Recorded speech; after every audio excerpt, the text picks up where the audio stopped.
25/10/2025ರಂದು ನಡೆಯುವ ಬೌದ್ಧ ಸಮ್ಮೇಳನದ ಪೂರ್ವಭಾವಿ ಸಭೆಯು ಕಲಬುರಗಿ ನಗರದ ಕನ್ನಡ ಭವನದಲ್ಲಿ ನಡೆಯಿತು. ರಮೇಶ್ ಪಟ್ಟೇದಾರ್ ಸಮ್ಮೇಳನ ಅಧ್ಯಕ್ಷರಾಗಿ ಹಾಗೂ ದಿಗಂಬರ್ ಬೆಳಂಗಿ ಗೌರವ ಅಧ್ಯಕ್ಷರಾಗಿ ಆಯ್ಕೆ ಮಾಡಲಾಯಿತು.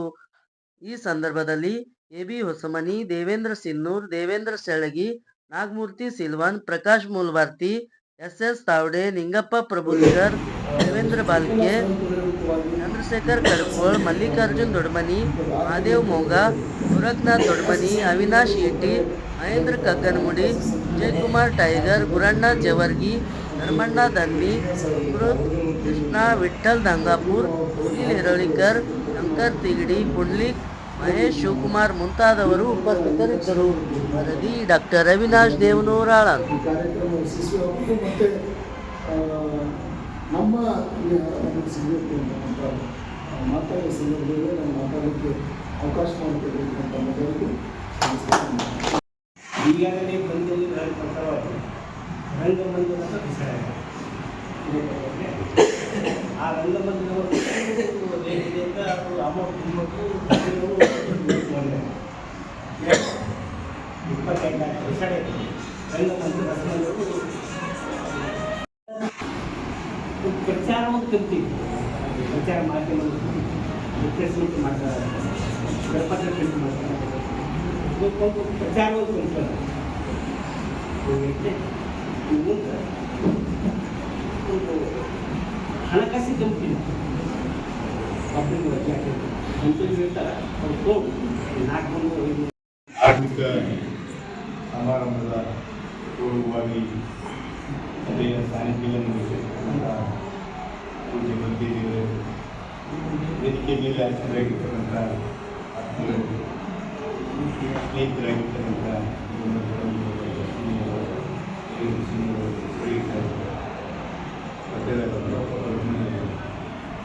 ಎಲ್ಲ ನಮ್ಮೆಲ್ಲ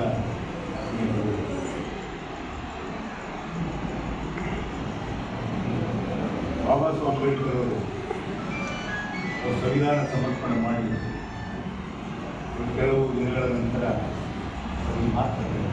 ಏನಂತಂದರೆ, ಈ ದೇಶದಲ್ಲಿ ಸಂವಿಧಾನ ಭಾಳ ದಿನ ಉಳಿಯುವ ಸ್ಥಿತಿಯಲ್ಲಿಲ್ಲ. ಯಾಕಂತಂದರೆ ಈ ಸಂವಿಧಾನವನ್ನು ಇಂಪ್ಲಿಮೆಂಟ್ ಮಾಡ್ತಕ್ಕಂಥವ್ರು ಬ್ರಾಹ್ಮಣರು ಮತ್ತು ಬನಿಯಾಗರು. ಹಾಗಾಗಿ ಈಗೆಲ್ಲ ನೀವು ಬೌದ್ಧ ಧರ್ಮದ ತೋರಿಸಿದ್ದೀರಿ. ನೀವೆಲ್ಲ ಬೌದ್ಧ ಧರ್ಮೀಯರಾಗ ಮುಂದೆ ನಿಮ್ಗೆ ಏನಾದರೂ ಧಾರ್ಮಿಕ ದೌರ್ಜನ್ಯಗಳಾದರೆ ಪಕ್ಕದಲ್ಲಿರ್ತಕ್ಕಂಥ ಚೈನಾ, ಜರ್ಮನ್, ಜಪಾನ್, ಥೈಲ್ಯಾಂಡ್ ಅಂತ ದೇಶಗಳು ನಿಮಗೆ ಸಹಾಯ ಕೊಡ್ತಾರೆ. ಆದರೆ ಅವರು ಧರ್ಮ ಸ್ವೀಕಾರ ಮಾಡಿದರು. ಈಗ 69ನೇ ವರ್ಷ ನಾವೆಲ್ಲರೂ ಕೂಡ ಆಚರಣೆ ಮಾಡಿದ್ವಿ. ನಾವು ಅಂದ್ಕೊಂಡ ರೀತಿಯಲ್ಲಿ ನಾವು ಯಾರೂ ಬೌದ್ಧದಲ್ಲಿ ಆಗಿಲ್ಲ. ಯಾಕಂತಂದರೆ ನಮಗೆ ಯಾವುದಾದ್ರೂ ಒಂದು ಧರ್ಮ ಇಲ್ಲಾಂದರೆ ನಾವು ಬೇರೆ ನಮಗೆ ಹೇಳ್ಬೇಕು ನಾವು ನಿಷೇಧಿಸಿದ್ದೇವೆ. ಜವುಗಳಿಗೆ ಮುಸಲ್ಮಾನರಿಗೆ ಒಂದು ಧರ್ಮ ಅದ. ಅವರು ದಿನ 5 ಟೈಮು ನಮಾಜ್ ಮಾಡ್ತಾರೆ, ಶುಕ್ರವಾರ ನಮಾಜ್ ಮಾಡ್ತಾರೆ. ಅವ್ರ ಎದುರುಗಡೆ 100 ಕೋಟಿ ಇಲ್ಲ 1000 ಕೋಟಿ ಇದ್ದಾವ BJP ಅಭ್ಯರ್ಥಿ ಇದ್ದರೂ ಅವ್ರು ಸೋಲಿಸ್ತಾರೆ. ಜಾತಿನೂ ಮುಸ್ಲಿಮರ, ಧರ್ಮನೂ ಮುಸ್ಲಿಮ್. ಆದರೆ ನಾವು ಯಾವ ಧರ್ಮದಲ್ಲಿದ್ದು ನಮಗೆ ಗೊತ್ತಿಲ್ಲ. ನೀವು ಯಾವುದಾದ್ರೂ ಒಂದು ಧರ್ಮ ನಾವು ಅನುಸರಿಸ್ತೀವಿ. ನಾವು ಯಾಕಂತಂದರೆ ವರ್ಷಗೊಂದು 2 ವರ್ಷಗೊಂದು ಸಮ್ಮೇಳನ ಮಾಡೋದು, ಕಾರ್ಯಕ್ರಮ ಮಾಡೋದು, ಸಭೆ ಸಮಾರಂಭ ಮಾಡೋದು, ಭಾಷಣ ಮಾಡೋದು, ಇಲ್ಲಿ ಹೊರಗಡೆ ಕೂತಿ ನಾವೆಲ್ಲ ಮಾತಾಡಿ ಮತ್ತು ಹೊರಗೋಗಿ ಇದೆಲ್ಲ ಬಿಟ್ಟು ಮತ್ತು ನಾವು ಮಾಡೋದು. ಅದನ್ನು ನಾವು ಎಲ್ಲಿವರೆಗೂ ಮಾಡ್ತೀವಿ ಅಲ್ಲಿವರೆಗೂ ನಮಗೆ ಯಾವುದೂ ರಕ್ಷಣೆ ಇಲ್ಲ. ಬಾಬಾ ಸಾಹೇಬರು ಹೋಗ್ರಿ, ನಿಮ್ಮ ಮನೆಗೆ ಬಾಡಿಗೆ ಬರ್ಕೋರಿ, ನಾಳೆ ಈ ದೇಶ ಎಲ್ಲ ನಾವೇ ಆಡ್ತೇವೆ.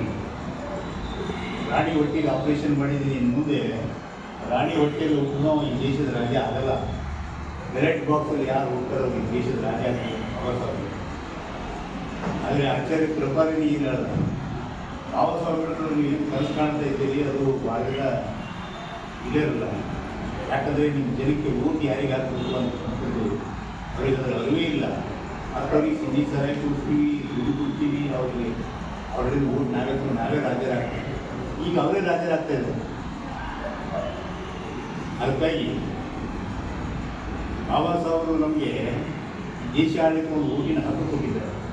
ಅವೆಲ್ಲ ಓಟ್ ಹಾಕುವಾಗ ಎಲ್ಲರಿಗೂ ಓಟ್ ಹಾಕಿ ಅವರಿಗೆ ಕುರ್ಚಿ ಕೊಟ್ಟು ನಾವು ಗಂಡ ಹಿಡ್ಕೊಂಡು ಚಿಕ್ಕ ಹಿಡ್ಕೊಂಡು ಹೋರಾಟ ಮಾಡ್ತಕ್ಕಂಥದ್ದು ರೂಢಿ. ಹಾಗಾಗಿ ಆ್ಯಕ್ಚುಲಿ ಈ ಸಂದರ್ಭದಲ್ಲಿ ನಾವು ಎಲ್ಲ ಹೇಳ್ಬಾರ್ದು. ಸಂದರ್ಭದಲ್ಲಿ ಇಂಥ ಸಂದರ್ಭದಲ್ಲಿ 4 ಮಂದಿ ಕೂತಿರ್ತೀರಿ ನಾವು ಹೇಳ್ತಕ್ಕಂಥ ಸಂದರ್ಭ ಬರ್ತದೆ. ಯಾಕಂತಂದರೆ ಅಲ್ಲಿ ಕಾಮಂತರು 4 ಮಂದಿ ನಿಂತು ಮಾತಾಡಿ, ತಿಮ್ಮಪ್ಪಗಳು 4 ಮಂದಿ ಮಾತಾಡಿ ಎಲ್ಲ ಹೋಗ್ಬೋದು. ಹಾಗಾಗಿ ನಾವೆಲ್ಲರೂ ಗಾಂಧೀಜಿಯವರ ನೇತೃತ್ವದಲ್ಲಿ ಒಂದು ಕಾರ್ಯಕ್ರಮ ನಡೀತದೆ. ಹಿಂದೂ ದೇವರುಗಳೆಲ್ಲ ಹೋಗಾಡ್ತಾರೆ, ಐವತ್ತು ಕುಂಕುಮ ತೆಗಿತಾರೆ. ಸಂಡೆಗೆ ಹೋಗಿ ಅವರು ಚರ್ಚ್ನವರು ಪ್ರೇಯರ್ ಮಾಡಿ ಚಾಲು ಮಾಡ್ತಾರೆ.